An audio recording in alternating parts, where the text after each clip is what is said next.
Students, हमने आगे पढ़ा कि रूपा और बुद्धिराम ने बुद्धि काकी को बहुत ही बेइज्जत करके भेज दिया था। लेकिन इसी अवस्था में अगर उसके बारे में कोई सोचता था तो वो थी लाडली। वो सोच रही थी कि अगर सबसे पहले काकी ने पूरी खा ली तो क्या हुआ, उसको क्यों ऐसे उसके साथ ऐसा व्यवहार किया गया। और उसने फिर सोचा कि कोई बात नहीं, वो अपने हिस्से की पूरियाँ काकी के लिए लेके जाएगी।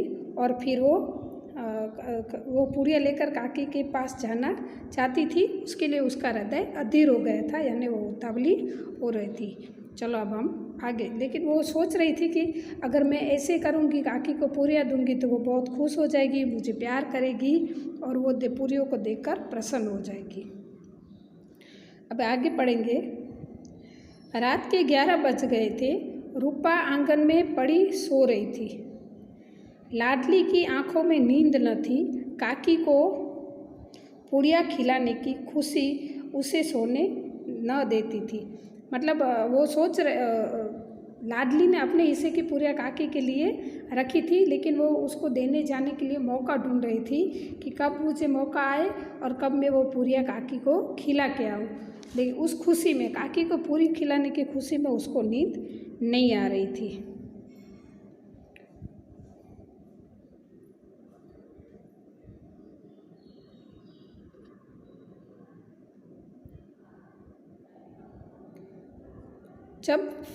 जब विश्वास हो गया कि अम्मा सो रही है तो वह चुपके से उठी और बुड्ढी काकी की कोठरी की ओर चली। फिर उसने लाडली ने देखा कि अब अम्मा और उस घर के सारे लोग सो गए तो वो उठकर पूरी लेकर बुड्ढी काकी की कोठरी में जाती है। बुड्ढी काकी को केवल इतना याद था कि किसी ने मेरे हाथ पकड़कर घसीटे और फिर ऐसा मालूम हुआ कि जैसे कोई पहाड़ पर उठाए लिए जाता है। उनके पैर बार बार पत्थरों से टकराए, तब किसी ने उन्हें पहाड़ पर से पटका और वो मूर्छित हो गई। रूपा और बुद्धिराम के दुर्व्यवहार से उसका वो बुद्धि काकी मूर्छित हो गई थी, लेकिन उसको इतना याद था कि जैसे उसको कोई घसीट रहा है, बड़े पहाड़ से कोई घसीट कर लेके जा रहा है और बड़े बड़े पत्थर उसको लग रहे हैं। और फिर उसको और कुछ याद नहीं था। जब वे सचेत हुई, मतलब जब वो बेहोशी में से बाहर आई, चेतना आई उसमें। सचेत होना मतलब चेतनवंत होना ऐसे। जब वे सचेत हुई तो किसी की जरा भी आहट न मिलती थी। उन्होंने समझा कि सब लोग खा पीकर सो गए। फिर उन्होंने देखा, जब उसको बेहोशी में से बाहर आई तो उनको लगा कि अभी कुछ सुनाई नहीं देता है, लगता है सब लोग सो गए। यह विचार कर काकी निराशा में संतोष के साथ लेट गई। ग्लानि से गला भर आता था, परंतु मेहमानों के डर से वो रोती न थी। ग्लानि मतलब उसको दुख होता था कि मेरी ऐसी हालत हो गई है। उसका गला भर आता था, लेकिन मेहमान शायद होंगे और उसको क्या लगेगा, ऐसा सोचकर वो रो भी नहीं सकती थी। सहसा उनके कानों में आवाज आई, काकी उठो, मैं पूड़ियाँ लाई हूँ। काकी ने लाडली की बोली पहचानी, चटपट उठ बैठी, दोनों हाथों से लाडली को टटोला और उसे गोद में बैठा लिया। लाडली ने पूड़ियाँ निकाल कर दी। ये सब सोच रहे थे, तब अचानक उसके कानों में आवाज़ आती है और कि काकी मैं आपके लिए पूड़ियाँ लाई हूँ। और वो लाडली की आवाज़ पहचान जाती है और लाडली को अपने गोद में बिठाकर उसको प्यार करती है। काकी ने पूछा, क्या तुम्हारी अम्मा ने दिए हैं? लाडली ने कहा, नहीं, ये मेरे हिस्से की है।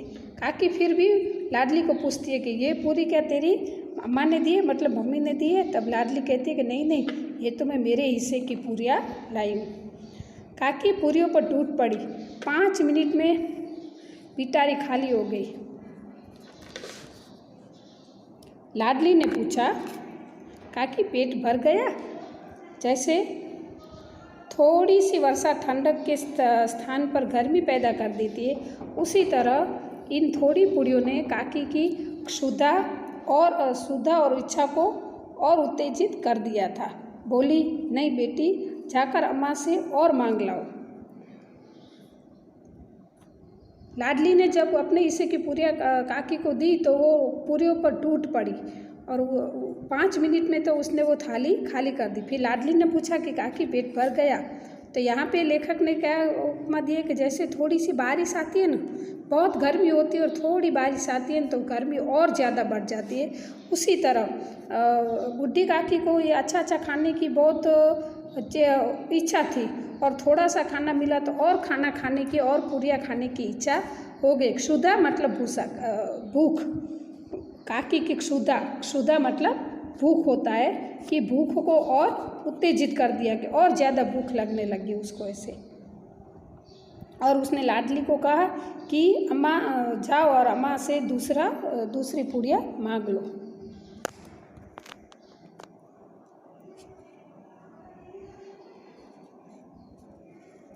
लाडली ने कहा अम्मा सो गई है, उठाऊंगी तो मारेगी। काकी ने पिटारी को फिर टटोला, उसमें कुछ खुरचन मतलब कि वो थोड़ा बहुत बचा हुआ जूठन सा निकला, उन्हें निकाल कर वे खा गई। बार बार होठ चाटती और चटकारे भरती थी, मतलब होठ थोड़ा बहुत होठों पर अगर पूरी का थोड़ा सा टुकड़ा छूट गया है तो वो चाटती थी।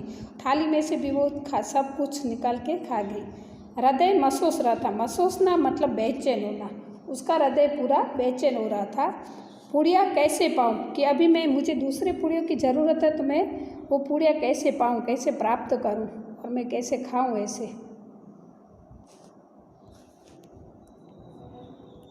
काकी का अधीर मन इच्छा के प्रबल प्रवाह में बह गया। उचित और अनुचित का विचार जाता रहा। ये कुछ देर तक उस इच्छा को रोकती रही।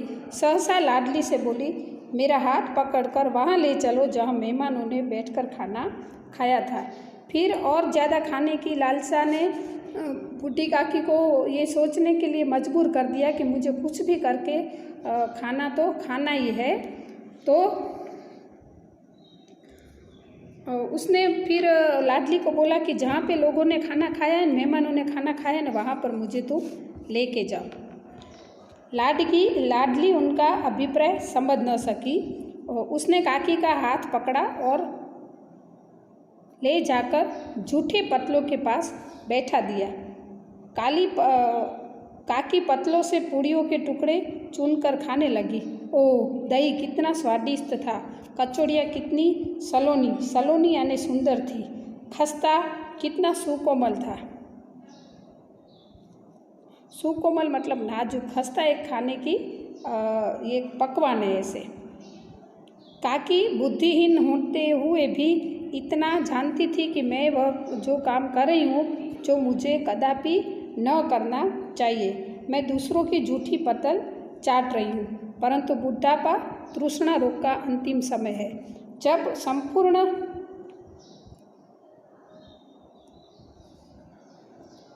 संपूर्ण इच्छाएं एक ही केंद्र पर आ लगती है, बूढ़ी काकी में यह केंद्र स्वादेंद्रिय थी। मतलब इसमें बूढ़ी काकी को ये आगे पीछे का ध्यान ही नहीं रहा। उसने लाडली को कहा कि मुझे पतलों के पास लेके चलो। लाडली भी उसका इशारा नहीं समझ सकी और वो लाडली उसको झूठे पतलों के पास लेकर जाती है। बूढ़ी काकी समझती थी कि वो जो कर रही है वो गलत है, लेकिन बुढ़ापा तृष्णा रोग का मतलब बुढ़ापा ऐसा है कि उसको जो खाने की चेष्टा हो रही थी तो उसका मूल केंद्र था, तो उस चेष्टा ने उसको आगे पीछे का सोचने ही नहीं दिया और वो झूठी पतलों के ऊपर झूठी पतलों में से जो मेहमानों ने झूठा छोड़ा था उसमें से खा रही थी और वो सबका स्वाद मतलब टेस्ट करके जब जो उनका वो स्वाद था वो उसको पसंद आ रहा था और वो बार बार बोल रही थी कि वाह कितना सब कुछ अच्छा है, मज़ा એટલે उसको अच्छा लगने लगा उसका टेस्ट। ठीक उसी समय रूपा की आँख खुली। उसे मालूम हुआ कि लाडली मेरे पास नहीं है। चौकी चारपाई के इधर उधर देखने लगी कि कहीं नीचे नहीं गिर पड़ी। उसे कहाँ न पाकर वह उठी तो क्या देखती है कि लाडली झूठे पतलों के पास चुपचाप खड़ी है और बूढ़ी काकी पटलों पर से पूड़ियों के टुकड़े उठा उठा कर खा रही है। उसी समय रूपा की आँख खुलती है तो उसने देखा कि उसकी बेटी लाडली उसके पास नहीं है।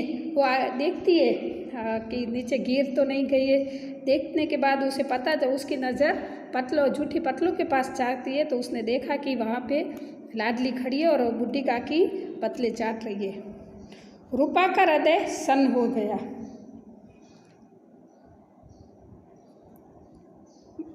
वह यह दृश्य था जिसे देखकर देखने वालों के हृदय कांप उठते। ऐसा प्रतीत होता मानो जमीन रुक गई, आसमान चक्कर खा गया, संसार पर कोई विपत्ति आने वाली है। रूपा को क्रोध न आया। शोक के सम्मुख क्रोध कहाँ, करुणा और भय से उसकी आंखें भर आई। इस अधर्म के पाप की भागी कौन है? उसने सच्चे हृदय से गगन मंडल की ओर हाथ उठाकर कहा, परमात्मा मेरे बच्चों पर दया करो, इस अधर्म का दंड मुझे मत दो, नहीं तो मेरा सत्यानाश हो जाएगा।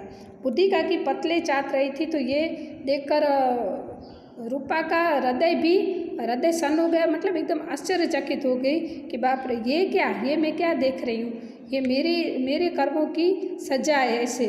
तो उसको फिर अपने किए पे पछतावा होता है और भगवान से मन ही मन माफ़ी मांगती है कि हे भगवान, उसको ये जो था देखकर कि बुढ़ी काकी झूठी पतले खा रही है, तो वो देखकर उसके हृदय में भी दुख दर्द होने लगा कि ये तो बहुत बुरा हो रहा है कि मैंने इसके साथ ऐसा व्यवहार क्यों किया। फिर वो दुख से भगवान से अपने किए की माफ़ी मांगती है। रूपा की ओर स्वार्थपरता, अन्याय इस प्रकार प्रत्यक्ष रूप में कभी न दिख पड़े। यह सोचने लगी, हाय कितनी निर्दय हूँ, जिसकी संपत्ति से मुझे 200 रुपया वार्षिक आय हो रही है, उसकी यह दुर्गति और मेरे कारण। हे दयामय भगवान, मुझसे बड़ी भारी गलती हुई है, मुझे क्षमा करो। रूपा को फिर लगता है कि जिसके वजह से मैं इतनी खुश हूँ, जिसके पैसों से मैं ऐशो आराम की ज़िंदगी जी रही हूँ, उसकी मैंने ऐसी हालत कर दी है, तो वो अपने आप को क्षमा नहीं कर सकेगी, लेकिन भगवान से वो माफ़ी मांगती है। रूपा ने दिया जलाया, अपने भंडार का द्वार खोला और एक थाली में सारा भोजन सजाकर लिए हुए बुढ़ी काकी की ओर चली। उसने कंठावरुद्ध स्वर में कहा, काकी उठो, भोजन कर लो, मुझसे आज बड़ी भूल हुई, बुरा न मानना, परमात्मा से प्रार्थना कर दो कि वे मेरा अपराध क्षमा करें। भोले भोले बच्चों की भांति जो मिठाइयाँ पाकर मार और तिरस्कार सब भूल जाते हैं। बुढ़ी काकी वो सब भुला कर बैठी हुई खाना खा रही थी। उनके एक एक रोए से सच्ची सदिच्छाएं निकल रही थी और रूपा बैठी इस स्वर्गीय दृश्य का आनंद लेने में मग्न थी। मतलब रूपा को फिर अपने किए पे पछतावा हो गया। फिर वो फटाफट उठती है, दिया जलाती है और भंडार में से पूरी थाली खाना भर कर लाती है और फिर चाची को वो खिलाती है। चाची वो उसका सारा दुर्व्यवहार था वो भूल जाती है और खुशी से खाना खाकर उसको आशीर्वाद की दृष्टि से देखती है और रूपा भी इस दृश्य को देखकर खुश हो जाती है। तो विद्यार्थी मित्रों, ये कहानी आपको कैसी लगी?